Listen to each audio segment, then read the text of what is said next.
Guess what, guys? We are done. I finished the slow stitch pack and I'm here to show you the last steps. Woohoo!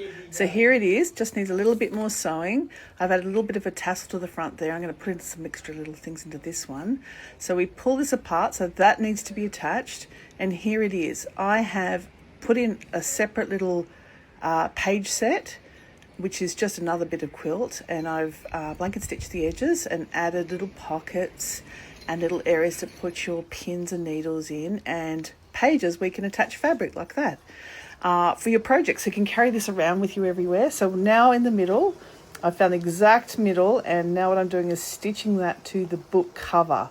So it's a bit of a hassle going in and out. It's pretty chunky, all these layers, but we get through them. Now that interior page is cut shorter than the outside one, so when you fold it, it all comes cleanly together.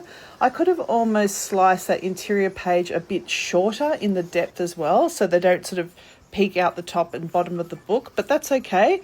This is what this is all about, a bit of love, a little bit handmade, and a little bit scrappy and fun.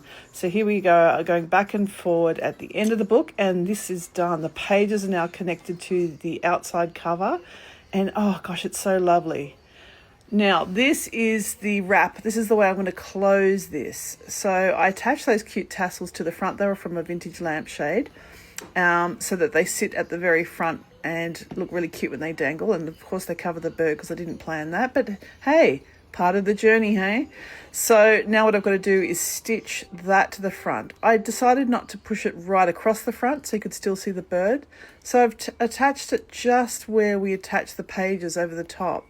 Here's me rearranging the stitches, and they all get caught and tangled too. It's a bit like life when you do stitching. Things don't always pan out. Sometimes you have to go back and repair things. Sometimes with a little bit of grit and perseverance, you push through. So tenacity in sewing is what it's all about, a little bit like life. And so I'm just stitching at that point right in the center so that the strap hangs loose front and back and doesn't cover the cover design. And here it is. So let's undo it. I'm doing all of this one-handed, which is a bit of a pain while I film this. So that's the cover. I've got a little bit of fabric there on the left so you can attach your fabrics and have them handy when you want to do some stitching. This is for needles. I've just put 2 needles in for now to show you. And this is for the pins. And there's a little cute pocket there with lace. You can put a little extra fabrics and threads and things like that in. And then, buttons. Maybe buttons can go in there, hey? And then the back page, I've attached some more fabrics and things. And on the very back cover there's another pocket. You could put in tape measure. You can put in some little embroidery scissors.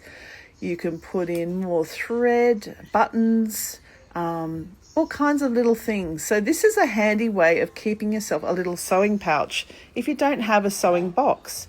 And it makes a great gift. And I think this is going to be a prize soon. I'm going to do some sort of competition. So I hope you enjoyed it. Good luck.